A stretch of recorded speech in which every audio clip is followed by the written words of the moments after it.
From a young age, the boy could see creatures that no one else could, monsters invisible to everyone around him. They didn't appear often, but whenever they did, violence and death followed. For years he kept this ability to himself, choosing to live quietly as an ordinary cook at a local restaurant. Then one day, a silver apparition slipped into the restaurant. The man noticed immediately and watched it without blinking. The spirit drifted along the tables toward a group of young women, did nothing more than lean in and sniff, then moved on. He forced himself to look away and act normal. But soon the apparition set its sights on his girlfriend, opening its mouth and dragging its tongue across her cheek in frantic, repeated strokes. Desperate to draw it away from her, he casually blew her a kiss across the room. But in the second it took her to turn around, the spirit was already in front of him. He kept his eyes down and carried on working, giving nothing away. The spirit lingered, circling him, studying him from every angle. Then, just as his girlfriend was about to leave, the silver apparition lunged at her again. At that exact moment, a man in a suit walked through the door. The spirit caught something in him immediately, abandoned its pursuit, and fell in close beside the newcomer, settled there with an air of quiet satisfaction.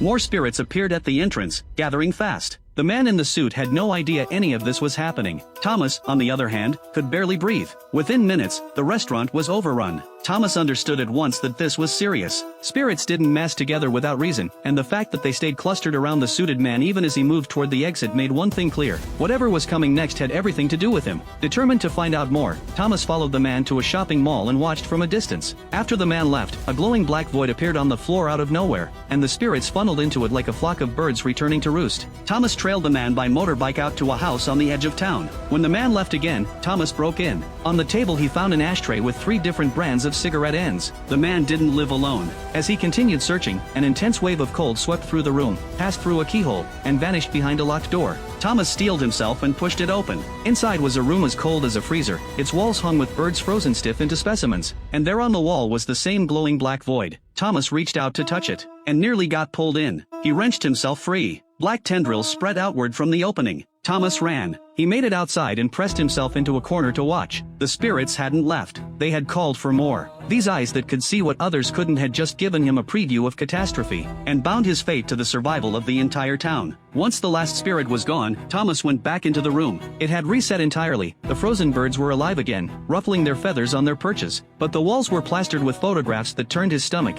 and the drawers held documents about explosions and crowd distributions. The reason the spirits had been following the suited man became clear. He was a fanatic, and he was planning a terrorist attack on the town. It was scheduled for the following day. Thomas was still searching for more evidence when he heard footsteps outside. He climbed out through a window, and 2 attack dogs came straight at him. Their barking brought the man's associates running. Thomas scrambled onto the roof and held on until they gave up. He was just a cook. He had no power to neutralize threats in an instant, only the determination to gather evidence and see justice done. As soon as he was clear, he went straight to the sheriff, the one person besides his girlfriend who knew about his ability. The sheriff believed every word, but without hard evidence, there was nothing he could legally do. He told Thomas to stay safe and quietly assign a newly posted officer named Ike to investigate in secret. That evening, Thomas and his girlfriend Anna met on the upper floor of a church. They barely had a moment's peace before Thomas spotted the suited man striding toward the building. Convinced he had been made, Thomas pulled Anna into the shadows and they moved quickly through the church, hiding as they went. He cracked a door open to check. No sign of the man. He turned back to Anna.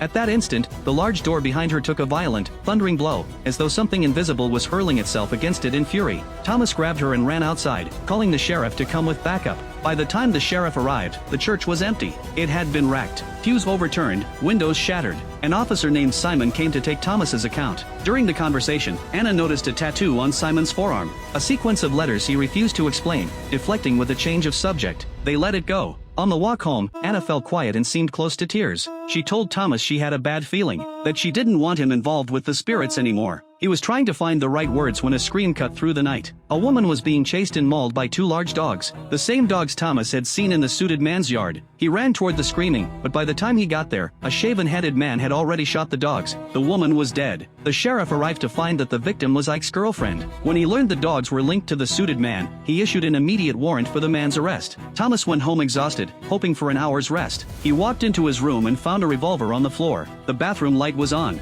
He opened the door. The suited man was slumped in his bathtub. When Thomas turned the body over, he saw that it was stiff and already decomposing, dead for at least 6 hours. A chill ran through him. The man who had come to the church and attacked them. Who was he? The real killer had moved the body here to frame Thomas and shut down the investigation. Thomas had no choice but to deal with it himself rather than get held by the police while the clock was running. He drove the body out to an abandoned prison and hid it there. On the way back into town, he found the streets swarming with spirits. denser than he had ever seen, and agitated in a way that made his skin crawl. He knew time was almost up. He drove to the sheriff's house and found it ringed with police cars. An hour earlier, the sheriff had been shot in a home invasion and was in critical condition. Thomas rushed to the hospital and found Ike there. The sheriff's wife told him that a metal badge on his chest had absorbed the bullet, the only reason he was still alive. Thomas went back to the suited man's house to look for leads on his associates. While checking the computer, he heard a sound from inside the refrigerator. He opened it. What he found inside was proof that the man and his partners had been killing people for some time. He shut the refrigerator door, and the suited man was standing right in front of him. Thomas didn't flinch. The dead couldn't touch him. But the man's rage was so concentrated that it was bleeding into the physical world.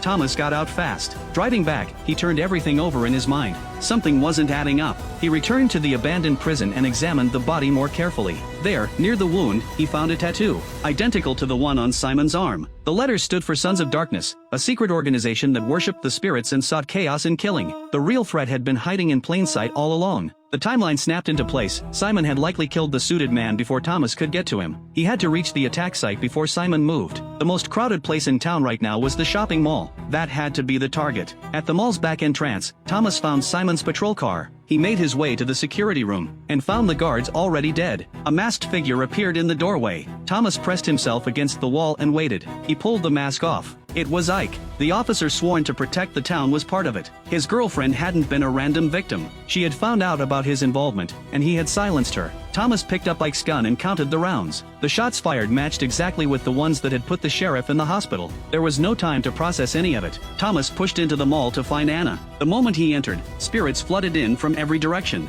More than he had ever seen in one place. He knew what it meant. Screaming broke out across the building as people scattered. The exits had been locked from outside. Thomas ran to where Anna worked. A gunman was already there, sweeping the area with automatic fire. Anna was directly in his line of sight. Thomas fired back. Dozens of spirits surged around him, trying to block him from reaching the shooter. Then a single gunshot rang out, and the mall went silent. Thomas pushed through to Anna's stall. The counter was shattered, the floor covered in debris. He was bracing himself for the worst when Anna rose from behind the counter, apparently unharmed. He exhaled for the first time in hours. Then something made him stop. The ghost of Ike's girlfriend had appeared in the mall, and she seemed to be trying to tell him something. He turned and ripped the mask from the downed gunman's face. It wasn't Simon. The threat wasn't over. Following the ghost's lead, Thomas ran to the loading bay. He traced the trail to the back of a delivery truck. When he and a worker pulled open the rear doors, they found it packed with high explosives. 3 minutes on the countdown. The attack inside the mall had been a diversion. At that moment, one of the spirits possessed Simon, who had already slipped away,